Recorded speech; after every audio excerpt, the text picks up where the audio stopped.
Hey guys, All-American Critic here. I apologize for this long time no see feeling that you probably got. But, yeah, a little game called Halo 5 came out, and that's kind of been taking over my life, sort of. But not to make any excuses. Today we are continuing Newvember with my review of Parasyte the Maxim. Parasyte the Maxim is a 24-episode anime from, I believe, 2014.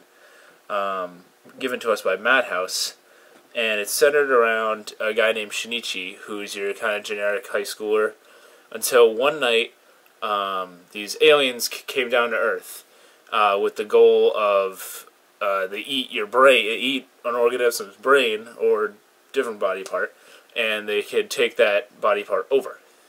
So obviously they're going for the brain so they can control the rest of the body. One of the aliens tries to get into Shinichi and take him over while he's asleep, and it gets like into his arm, and he wakes up and he's able to sort of like tourniquet his arm with his earphones. And evidently the aliens, like once they're like in a certain body part, they got to stick there. He couldn't make it all the way up to his head, so the alien ends up just eating his arm, and it basically becomes his right hand. And he names this alien Migi. Migi, I guess, is like Japanese for right, I guess. I don't know. So I guess it's like a play on words. And the whole anime is kind of about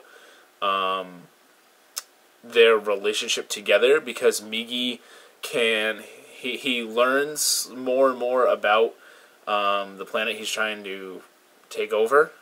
First of all, he has to learn like how to speak and stuff like that, and he has to learn like a lot of like basic functions and stuff like that.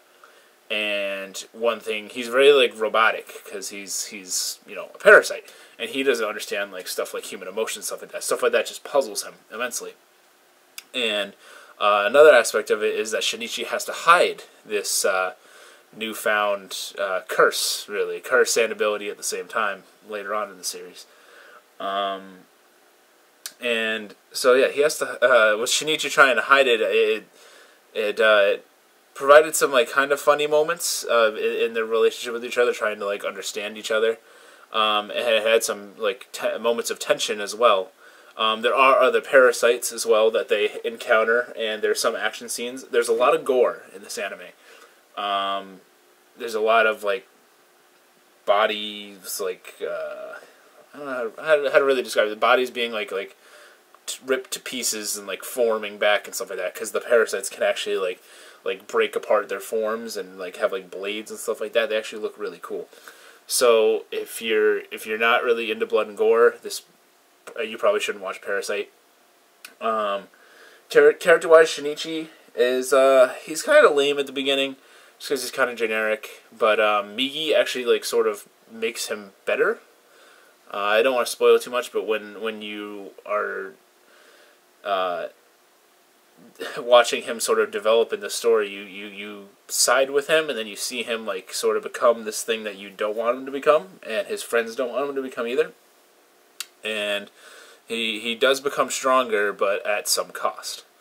And Migi develops as well. That's one thing I would say this anime has like some strength side to it, is it has character development. It really has that in spades, because its two main characters are at first sort of opposed to each other's beliefs, yet forced to be together, and then they have to work together to survive, because Migi can't survive without Shinichi being alive, and Shinichi's has so much going on at that during this anime.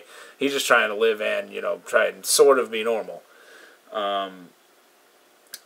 Side characters, we get a couple from the school and Shinichi's family and stuff like that.